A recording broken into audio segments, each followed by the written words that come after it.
الحمد للہ وکفى وسلام علی عباده الذین اصطفى اما بعد فقد قال اللہ تبارک و تعالی اعوذ باللہ من الشیطان الرجیم بسم اللہ الرحمن الرحیم یا ایہا الذین آمنوا کتب علیکم الصیام کما کتب علی الذین من قبلکم لعلکم تتقون صدق اللہ العظیم۔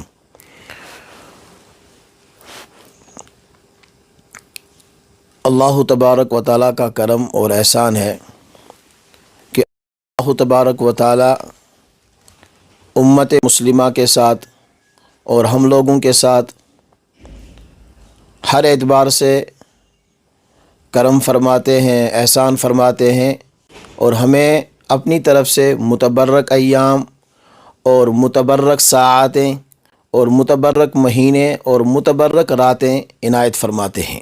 یہ اللہ کا فضل ہے۔ ہمارے سامنے اب کچھ دن ہی کے بعد ایک عظیم مہینہ سائے فگن ہونے جا رہا ہے۔ اس کی کیا اہمیت ہے، اس کی کیا عظمت ہے، یہ سب اس کو جانتے ہیں، سب کے علم میں یہ چیزیں ہیں۔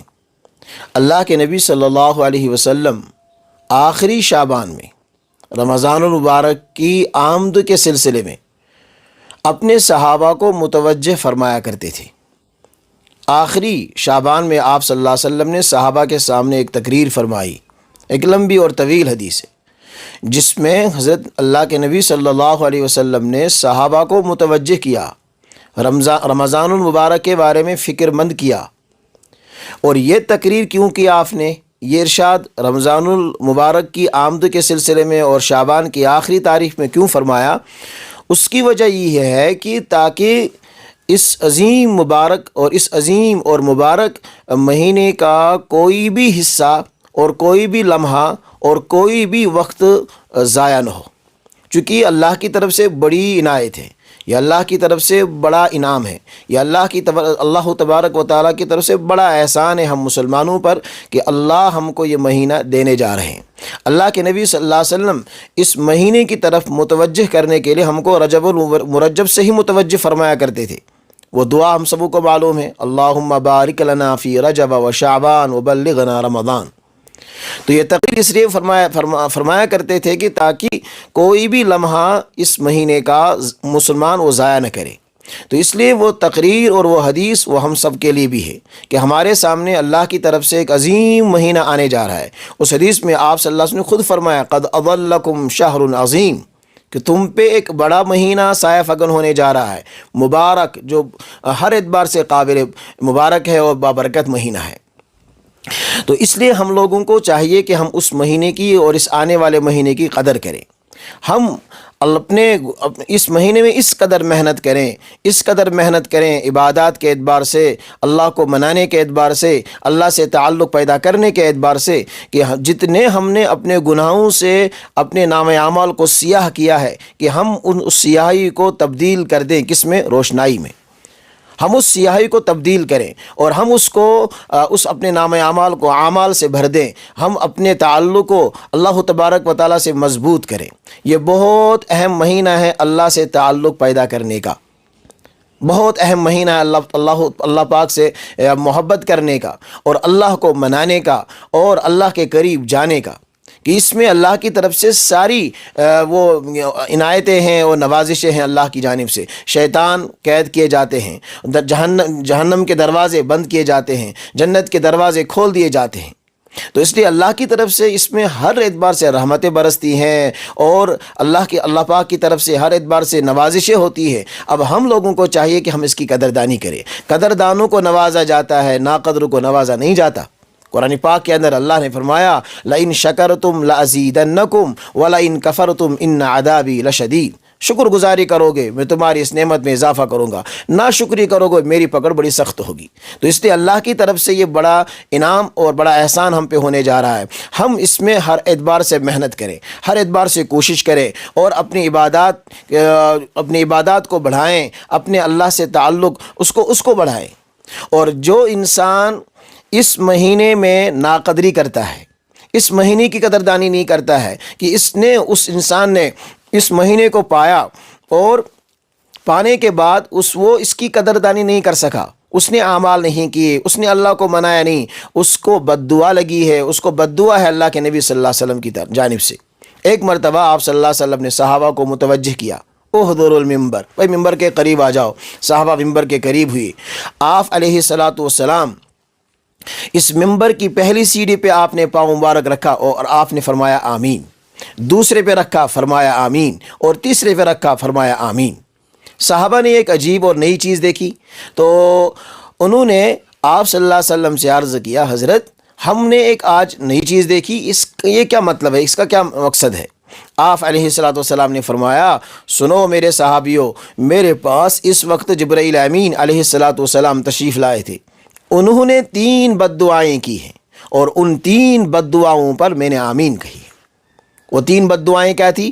پہلی بد دعا تھی کہ ہلاک اور برباد ہو جائے وہ انسان کہ جس نے بڑھاپے میں اپنے ماں باپ کو پایا یا ان میں سے کسی ایک کو پایا اور پھر ان کی خدمت کر کے جنت کا مستحق نہ ہو سکا، ایسا شخص برباد اور ہلاک ہو جائے۔ تو ان نے بد دعا کی، میں نے اس بد دعا پہ آمین کہی۔ اور دوسری بد دعا تھی کہ جس کے سامنے میرا نام آ جائے اور پھر بھی وہ مجھ پر درود نہ پڑے، ایسا شخص برباد ہو جائے۔ ان نے بد دعا کی، میں نے اس بد دعا پہ آمین کہی۔ اور تیسری بد دعا کی جبرائیل امین علیہ الصلاۃ والسلام نے کہ برباد اور ہلاک ہو جائے وہ شخص کہ جس نے رمضان المبارک کے مہینے کو پایا اور پھر وہ اپنی مغفرت نہ کرا سکا، اس نے اس مہینے کی قدردانی نہیں کی، اس نے اعمال میں اپنے اضافہ نہیں کیا، اس نے اپنے اللہ کو منایا نہیں، اس نے اپنے گناہوں کو معاف کرایا نہیں، اس کی مغفرت نہ ہو پائی، ایسا شخص کیا ہو جائے؟ برباد ہو جائے اور ہلاک ہو جائے۔ ہم ذرا غور کریں اس حدیث پاک پہ کہ جو انسان رمضان المبارک کی ناقدری کرتے ہیں، روزہ نہیں رکھتے ہیں، یا روزہ رکھنا ہے اور جس طریقے سے رکھنا ہے ویسے نہیں رکھتے ہیں، وہ ذرا اس پہ غور کریں کہ ان حضرات کو بد دعا کس کی جانب سے لگ رہی ہے۔ جبرائیل امین علیہ السلام بد دعا کر رہے ہیں، اور وہ عظیم فرشتے ہیں جن کی تعریف قرآن نے کی ہے، انہ لقول رسول کریم ذی قوت عند ذی العرش مکین مطاع ثم امین۔ ان کی تعریف قرآن میں ہے، عظیم فرشتہ ہے کہ تمام انبیاء علیہم الصلاۃ والسلام کے پاس انہیں اللہ کے پیغام کو پہنچایا۔ اور اس بد دعا پہ آمین کہنے والی ذات وہ اللہ کے نبی صلی اللہ علیہ وسلم کی ذات ہے کہ جن کا بعد از خدا بزرگ تو ہی قصہ مختصر، اللہ کے بعد اگر کسی کا مقام ہے تو وہ آپ علیہ الصلاۃ والسلام کا مقام ہے۔ تو وہ بد دعا وہ اس بد دعا پہ کیا آمین کہہ رہے ہیں۔ اب جو ناقدری کرنے والے ہیں، اب جو اللہ کو منانے کی فکر نہیں کر رہے ہیں، اپنی آخرت کو سنوارنے کی فکر نہیں کر رہے ہیں، اپنے گناہوں کی معافی اور اس کی تلافی کی فکر نہیں کر رہے ہیں، ذرا وہ سوچیں، اس حدیث پہ غور کریں، ان کا کیا معاملہ ہوگا۔ تو اس لیے میرے بھائیوں، یہ اللہ اور میرے جو دیکھنے والے حضرات ہیں وہ ذرا غور کریں کہ اللہ ہم پر یہ نعمت دینے والے ہیں اور یہ نعمت دے رہے ہیں، ہم ہر اعتبار سے اس کی قدردانی کریں، ہم ہر اعتبار سے اس کو کیا کریں، یہ ایک سمجھو ہمارے لیے ایک سیزن ہے۔ جس طریقے سے ہمارے تجار حضرات، تجارت کرنے والے، ان کو کوئی سیزن کا وہ سیزن آ جاتا ہے، باپاریوں کو سیزن آ جاتا ہے، تاجروں کو سیزن آ جاتا ہے، وہ اس سیزن کے آنے سے پہلے بڑے فکر مند ہوتے ہیں کہ کہیں یہ اس سیزن کو ہم گنوائیں نہ، کہیں ہم اس سیزن کو ضائع نہ کریں، کہ ہم اس میں غفلت اگر کریں گے، کوتاہی کریں گے، سستی کریں گے تو ہمارا بڑا نقصان ہو جائے گا۔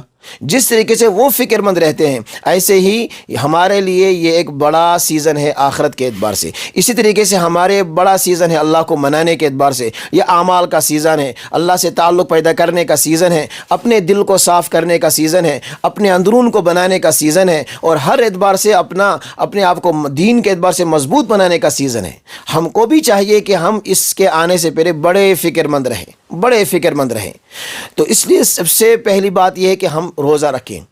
اگر کوئی شرعی عذر نہ ہو، شرعی عذر کے بغیر ہم بالکل بھی روزے کو ترک نہ کریں، روزہ رکھیں، اور صرف روزہ نہ رکھیں بلکہ روزے کے ساتھ ساتھ جس طریقے سے روزہ مطلوب ہے ویسے ہم روزہ رکھنے کی کوشش کریں، ورنہ حدیث کے اندر آتا ہے رب صائم لیس له من صیامہ الا الجوع ورب قائم لیس له من قیامہ الا السحر، کہ بہت سے روزے دار ایسے ہیں جن کو بھوک کے سوا کوئی چیز حاصل نہیں ہوتی ہے، اور بہت سے شب بیدار ایسے ہیں جن کو شب بیداری کے سوا کوئی چیز حاصل نہیں ہوتی ہے، حالانکہ روزہ رکھ رہے ہیں، لیکن جس طریقے سے شریعت نے ہم سے کہا روزہ رکھنے کا ویسا وہ روزہ نہیں رکھتے ہیں۔ کیا مطلب؟ یعنی وہ صرف کھانے پینے سے بچے، اپنے آنکھوں کو انہوں نے محفوظ نہیں رکھا، اپنے کانوں کو انہوں نے غلط سننے سے محفوظ نہیں رکھا، اپنی زبان کو غلط بولنے سے انہوں نے محفوظ نہیں رکھا، اپنے ہاتھ پیروں کو انہیں غلط استعمال کرنے سے محفوظ نہیں رکھا، انہیں صرف پیٹ کو بچایا کھانے پینے کی چیزوں سے، لیکن ان اعضاء کو انہیں وہ محفوظ نہیں رکھا۔ اس لیے ہم کو روزہ رکھنا ہے، لیکن جیسا روزہ رکھنے کا حق ہے، جو اللہ کے یہاں مطلوب ہے، ویسا ہم کیا کریں؟ روزہ رکھیں۔ جو اس طریقے سے روزہ ہوگا، پھر انشاءاللہ جو قرآن پاک کہہ رہا ہے لعلکم تتقون، امید ہے کہ تم متقی ہو جاؤ، یہ تقوی انشاءاللہ پھر حاصل ہوگا۔ جب روزہ اپنے شرائط کے ساتھ، اپنے اصول کے ساتھ، اپنے ضوابط کے ساتھ، شرعی تقاضوں کی بنیاد پہ جب روزہ رکھا جائے گا، انشاءاللہ ضرور قرآن کی روح سے اللہ تعالی ہم کو متقی بنائے گا۔ اور جب انسان متقی بنتا ہے تو پھر متقی بننے کے بعد جو فوائد قرآن میں، وہ سارے فوائد انشاءاللہ مل جائیں گے۔ مثلا قرآن کے اندر آتا ہے کہ وَمَن يَتَّقِ اللَّهَ يَجْعَل لَّهُ مَخْرَجًا، کہ جو انسان متقی بنتا ہے اللہ اس کے لیے راہیں آسان کر دیتا ہے۔ وَيَرْزُقْهُ مِنْ حَيْثُ لَا يَحْتَسِبُ، وہاں سے اس کو روزی اللہ دیتے، اس کو گمان بھی نہیں ہوتا ہے۔ تو یہ سارے فوائد انسان کو تقوی کی بنیاد پہ ملتے ہیں۔ یا ایسے آخرت کے فوائد الگ ہے، لیکن الذین اتقوا ربهم لهم جنات تجری من تحتها الانہار، کہ لیکن متقی ان کے لیے باغات ہیں، ان کے لیے نہریں ہیں، ان کے لیے بالا خانے ہیں، یہ ساری چیزیں ملنی ہیں تقوی کی بنیاد پہ۔ تو تقوی کی بنیاد پہ پھر اللہ کی معیت نصیب ہوتی ہے۔ قرآن کے اندر ہے ان اللہ مع الذین اتقوا، اللہ کی معیت، اللہ کی نصرت، اللہ کی مدد ان لوگوں کے ساتھ ہے جو متقی ہوتے ہیں۔ تو اس لیے بہت سنہرا موقع ہے کہ ہم اس روزے کو قدردانی کریں، اور ہم اس مہینے کی خوب قدردانی کریں، اور خوب اپنے آپ کو مشغول رکھیں عبادات کے ساتھ۔ کوئی تاجر ہے، ٹھیک ہے، اس کو اپنی تجارت کو چھوڑا نہیں، وہ تجارت کرتے ہوئے دکان پہ بیٹھ کر تلاوت کر سکتا ہے۔ ملازم نے اپنے اس میں ملازمت میں اس نے فارغ وقت دیکھا، تھوڑا سا وقت بچ گیا، وہ تلاوت کرے۔ یا وہاں وقت نہیں مل سکتا ہے، صبح شام گھر میں آ کر تلاوت کر سکتا ہے۔ یہ قرآن کا مہینہ ہے، قرآن سے ہم اپنا تعلق جوڑیں اس مہینے کے اندر۔